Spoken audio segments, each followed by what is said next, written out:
Hi, I'm Mark Forsythe from the BC Historical Federation. I sit on their provincial council, and it's good to be with you today.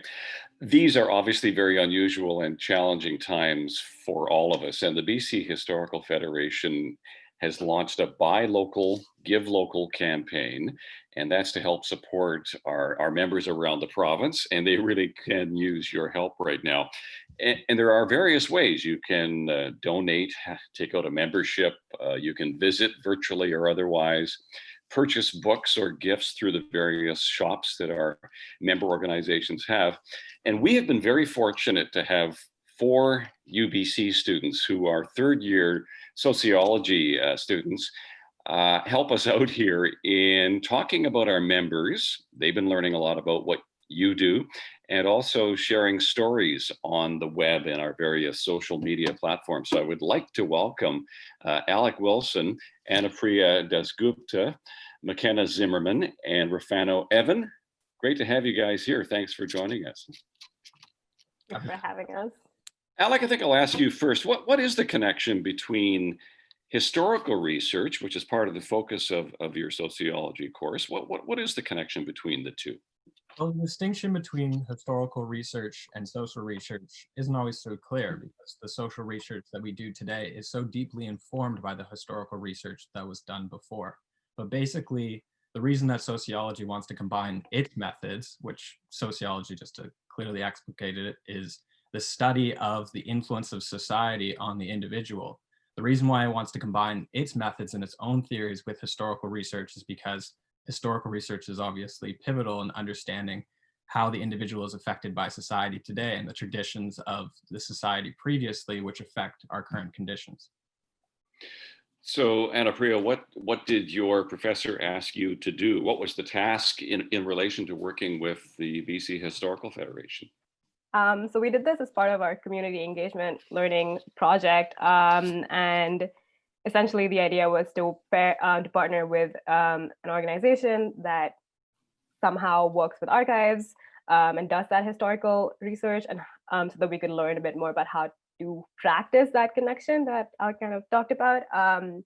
So our project with BCHF was essentially about helping historical societies to operate better during this time of crisis because of COVID, because operations are so different now. And I think it was very interesting in terms of like understanding more in practice how these archives are developed and why they're so pertinent to our present day world. I guess you had a few challenges doing it during COVID too, McKenna. What were some of the challenges for you and the other students? Yeah, I mean, just on the administrative level, it's hard to find a time to meet. And of course, we want to conduct an interview and get lots of like relevant information. And a lot of the partner member societies from the BC Historical Federation have so much to offer. So I think Alec definitely had to deal with people not getting back to him, trying to figure out a time to meet, time to get that information. Personally, the first organization I reached out to, we ended up working with each other. So that worked out for me. But yeah, I think obviously COVID has affected all of us in a variety of different ways. So with this whole project was to try to kind of highlight these societies and all the excellent work that they do. So just in our ability to do that to the best that we can, it could be a bit challenging. Yes, and you've had a whole new appreciation of what the societies were going through themselves, I'm sure, through this. Refano, you talked to the Maritime Museum in Vancouver. Tell us about that and what you learned about that. Yeah, it's a great question. I mean, we all started in about November. Like Alec, I had initially trouble reaching out to historical societies. And then Shannon, who's obviously the president of the BCHF, let us know that it was a busy time for them in November. But I finally managed to get a hold of the Vancouver Maritime Museum. It's always cool because for me, I live in the area in Kitsilano, and when you pass by this museum, sometimes you don't really think anything of it. I remember going there on a field trip as a kid, but when you're a kid, you don't really understand. You know it's a ship. There's some stories behind it, but you think maybe, hey, this is a cool ship, but you don't know much more than that. So having this a second time to really reach out to them felt almost full circle. So the goal from our end was to support the social media campaign. So Alec came up with the plan to do a couple different series. So we would highlight 2 products a week. Me and Makena, I was in charge of Facebook and Instagram. Makena was in charge of Twitter.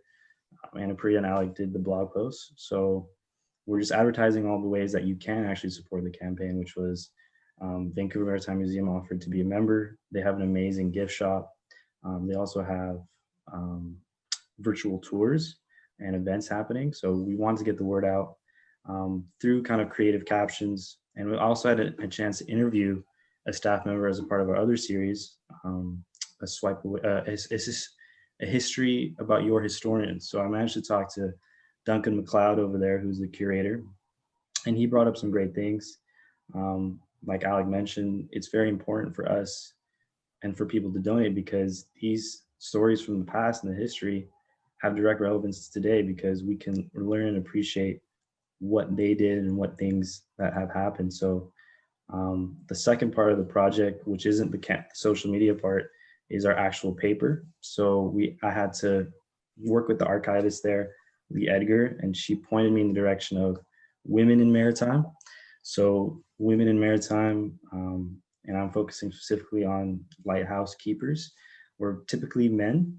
Women weren't really the lighthouse keepers. So bringing that to light, bringing the fact that a lot of the women were involved in building the ships is important. So That's that a was great story. Yeah, that was sort of my experience with the Maritime Museum. Did you load up on your Christmas shopping too at the gift shop there? Yeah, I think I need to go. I need to go buy something for there because they have some cool stuff. They got water bottles, tote bags. So please take a look at that. Yes. Anupriya, you interviewed the folks at Point Ellis House, which has a fascinating history in our provincial capital in Victoria. Tell us about that historical site and what you found interesting about it. I think this was a really cool project for me to do. I got lucky with Kelly and Christia and Janine, who I was able to speak with. But essentially, Point Ellis House is interesting because it's really unique site, I think, because it's located in this very industrial part of Victoria. And it's like this kind of bit of like green haven in the middle of a very like industrious area. It was really fascinating for me to talk to Christia and Janine, who have been working there for a bit, because they mentioned that they have a very small team of people. It's about 4 people, and they're currently not operating out to the public because of COVID. But I think what really struck me was how engaged they were with the site itself, because I think it's a very unique site in terms of it's not like a conventional museum. It's an actual house that existed that was inhabited by generations of the same family.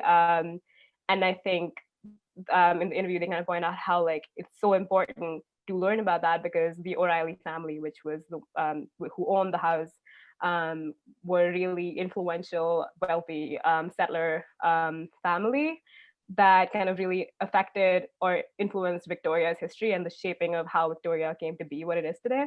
And in terms of like learning about that and learning about the influence of that, I think the Point Ellis House is so just a really unique, interesting place to learn from. There's also like, I think what was really interesting as well is how Janine and Christia both talked about I asked them about what their favorite part of working there was, and like what their favorite little part of history was that they found from Point Ellis House. And they pointed out things like calling cards, Victorian era calling cards that they had, which are based like if like they're announcing a death of someone, they border them with a black border, so you already know what you're reading before you like start reading it, so you know that you have to sit down and prepare yourself for it. I thought those little details were really interesting, and you could kind of tell how that's so engaging. Janine pointed this out in her interview, and how like history is so important to learn just in terms of orienting yourself in the present. So yeah, that was very exciting for me. Would you like to go visit now?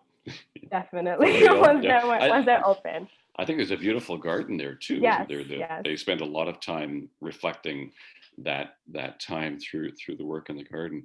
Makena, I think you were into the interior in beautiful Kootenays, Greenwood. You were speaking to people there. What did you learn? Yeah, so I had the privilege of working with the Greenwood Heritage Society, which is, yes, up in the Kootenay region. And it was kind of like I didn't necessarily have an interest already in this area going into it. I live in Richmond, so I kind of expected to do something with Steveson and the cannery, but I was very pleasantly surprised to work with Doreen McLean. Um, so the reason I was first interested in working with the society is because of their history of Japanese internment in the area. And, you know, as someone who's lived in BC my whole life, I definitely have a lot of questions about where our history is for different ethnic groups, where is our Indigenous history. Yeah, so like when I was in high school, I only learned about Japanese internment maybe in grade 10, which is very alarming and kind of speaks to the larger rhetoric around how Canada's history is not talked about, and I think it should be. Yeah, so I learned a lot about Japanese internment in this area and how they, as an archival source, have to remember that history. So what I found was incredibly interesting is that a couple of their senior volunteers were actually children in Greenwood during this time, and I would have loved to ask more questions about that and like maybe conduct an interview with them. But unfortunately, I wasn't able to do that. We had Twitter posts to get done, but that's all right, maybe in the future. Yeah, so there was just a lot of very interesting BC history there. They have a lot of history of mining as well. And one of the really interesting artifacts they have there is a statue of a miner, which kind of speaks to the culture and the economy and how it was really tied to the booming mining industry in BC. Yes, you can drive through Greenwood and still see the giant chimney from the mine site, and the slag heap is there too. It is an important part of their history, and a beautiful built heritage in Greenwood too. Some of the homes there are just stunning, and the commercial core. Alec, back to you. You went further north up into the Bulkley Valley and had a virtual connection with them. Yeah, as McKenna mentioned, I had persistently reached out to a lot of societies, but because everyone is incredibly busy at this time or has shut down operations in their website, I wasn't able to get into contact with a lot of them. And then you gave me the suggestion to reach out to Kira at the Bulkley Value Museum, and she got back to me pretty quickly, and we got some brief correspondence going before I did some features. And I'm incredibly grateful for this experience because the Bulkley Value Museum was it's located in the Smithers community between the Babine and the Hudson Bay Mountains. It's this beautiful spot in the Northwest with just this main train station, the CN station, connecting it. And the Bulkley Valley Museum, they perform a very pivotal keystone part of their community because they are always advertising these archive features and shots of societies, which are still a very important part of the Smithers community. I did a feature on the auxiliary hospital in the community, which was founded by this small group of women from their Methodist church who got together and decided after the Spanish flu that it was really important that they had some type of foundational hospital in order to to treat people. And they ran fundraisers and continued to work at the hospital and to help nurse at the hospital and teach classes about nursing at the hospital, and their society that's still around today. And so I focused on that feature. But yeah.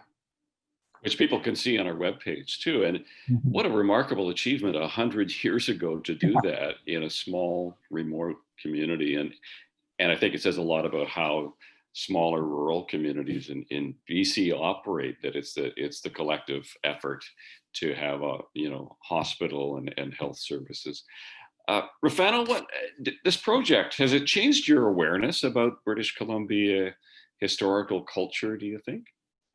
I think definitely. I think for me, like I said previously, I had the chance to work with the Maritime Museum, but hearing these experiences from my teammates, you really get a sense of, because when you're living the day-to-day, whether I like to admit it or not, or maybe it happens to some people, it's not really on your mind, but everywhere you go and everywhere you touch, if you're living in British Columbia or anywhere, there is a story behind it, there is a history behind it, and I think it's important for people to at least be aware of that. And it's important for people to support that because there are people working every day to preserve this history. With Maritime Museums specifically, what through the help of Lee Edgar, the archivist there, I learned that the history behind the Maritime Museum, there was a ship, St. Roach, and then their museum burned down and they had to get funding, and then they had different challenges to get to where the museum is today. And now they're finally, I think, on lease from the city of Vancouver to manage the museum. And then learning about the history of different women in maritime and how they're not really presented. When you think of ships, you think of male captains, things like that. So definitely, I think through this project, I've learned more and understand that the need for people to be aware of the history, if that makes sense, around them. Yes. Yeah, the role of women was profound during both of the world wars, wasn't it? They were doing jobs that men until then had only done. That's an important marker in our history. And Anupriya, what would you say about how this project has changed your awareness about history in BC? Unfortunately, I'm not from here. I'm from India, so like it's definitely there's a lot to take in when you're kind of coming into a foreign country. So in that sense, I think my awareness of history has been very different in terms of like the city that I come from. It's a lot more ingrained in like my surroundings. So I think, and this is something that we talked to Shannon about earlier this week, was also that for me, like I'm really, really passionate about history, and I've always looked at that as something, as a great way to like learn more about the world, especially with my interest in sociology. But I think speaking to people who actually work in these societies, who actually like, engage with these things every single day, I think finally set in for me what history can really do for you in terms of, again, orienting yourself in the present, understanding where you are and why you're there, and understanding how all these different very little things that feel like minute details can really affect the way our stories are kind of created, the way they shape who we are today. So I think in that sense, my appreciation for the way these societies maintain this history and conserve this history was definitely increased. Yes, it's a great way in, isn't it, to begin to understand why things are the way they are in those countries. Alec and Makena, maybe you could talk too about this a little bit, changing your awareness, and also how history is still with us when we consider some of the challenges that we're facing now around our Indigenous history, how racial policies, racist policies actually affected the treatment of various peoples. Could you say something about that, Alec, and what it makes you, how you weigh all of that now? Well, I think it really makes you appreciate the importance of how history is presented and what histories are presented, what is put in the forthright. And having this opportunity, like Anupriya, I'm very interested in history. I was very passionate about learning history in high school and at university, and you don't appreciate the work that has to be done to preserve and maintain and to present new types of histories, and especially in regards to Canada's history of racist policies and erasure of Indigenous culture. A whole history was not being presented to us in schools. And so to orient ourselves in the present and in regards to Indigenous issues in Canada was impossible because we didn't have the information. We didn't know the history behind Indigenous relations with Canada. And so the new work that's being done in the Bulkley Valley Museum and in a lot of historical societies to present Indigenous histories and to bring it back to the forefront, I think is very important in orientating ourselves to the history of racist policies in Canada. And doing that in partnership with those communities too, I would think. Makena, what would you add to this discussion? Yes, well, because of the focus on Japanese internment from the Greenwood Heritage Society, it just really made me think about all the different histories that are forgotten to create this kind of identity that Canada is incredibly multicultural and we're post-racial. That is not true. Canada has a history of systemic racism, and we are all affected by systemically racist policies every single day. So it just my experience working with the Greenwood Heritage Society really just got me thinking about the different histories that are remembered by all of the heritage societies that the BC Historical Federation partners with. And I would have loved to get more information from all of them individually. Yeah. If I may add something to that, Mark, I think there's also something to be said about museums being these traditionally colonial institutions. And again, speaking to people at Point Ellis House, they also pointed this out in terms of how these museums have traditionally posed a lot of gatekeeping in terms of like having that access to that knowledge or even like building that knowledge over time. And so it was really refreshing to hear from the people at Point Ellis House that like they were, taking up active ways to counter that and to tackle that gatekeeping. And like a lot of that comes from just, making that more accessible to people, especially in terms of people who can't afford that type of knowledge. And like, the question of like, that shouldn't, that should be a place at the table for everybody. Just in closing, from each of you, what did you like about this project? Refano. I'd say my favorite part of the project is, to be honest, it sort of forced me to know about BCHF, and it made me happy to know that we're lucky here in BC to have an organization like BCHF that is works on the work of volunteers to do this kind of thing. I think maybe a lot of other places you see the history being erased just because there isn't a system or an institution that protects what artifacts and what archives they have in the past.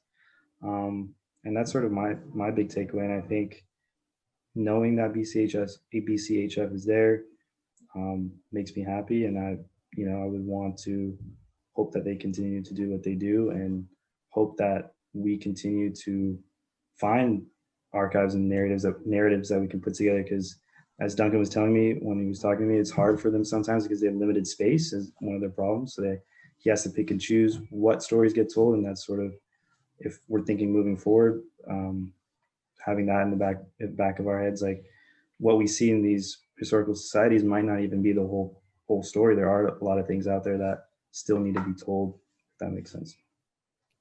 It does. And we'll have to think of more projects for you to do. Alec, what did you enjoy most about it? It was great to get in touch and be involved in this network of historic creation in BC and to get to know some of the museums and the people behind the museums in BC that make this presentation of local history possible. It was also, a little bit saddening to know how, pressed our local history societies are at this time. But I am very glad to be given the opportunity to be able to hopefully help somewhat in supporting them. Absolutely. And people can visit our web page and various social media platforms to see what you've created and what these organizations do have to offer. Makena, your favorite part of all of this? Yeah, I would say my favorite part was just getting to learn. I also have a very large interest in history, and the courses I've taken at UBC for history have been about European history, both of the world wars, Southeast Asian history, and I feel like I've kind of forgotten the history that we have right here all around us. So I think it really kind of reignited my passion for learning more about the history of BC and just of Canada. And I think I also really enjoy getting to know these individual societies and the really important work that they are doing. Yes, and it does remind us that they are not being well taken care of, and especially we need to take better care of our historical societies because they are preserving the histories of oftentimes of those who were silenced in the colonial archives. So I would just like to say to anyone listening, please take an interest in your local history and support your local history keepers. As Refano said, it's mostly volunteers that are doing this work too. In so many cases, that in itself is remarkable. And Anupriya, last comment to you about what you enjoyed through this project. I think my favorite part was definitely just getting the chance to speak to people who actually work there, who work to conserve these histories, and talking about their own personal angles, their personal motivations, and what got them interested and involved in this field of work. Because I think it's always really nice to have that more of a humanized in-depth look into those unique individual experiences into what it really means to conserve those histories. So yeah, that was definitely for me best part. Well, on behalf of the Historical Federation, let me thank you for the work you did and this thoughtful discussion too. I've learned just listening to you now. So thanks so much. I hope we can do projects like this in the future through various universities and schools in British Columbia. So enjoy your last week. Finals are coming up, right? Thanks so much, everyone. You take care. Thank you, Mark. Thank Yeah. you. Thank you so much.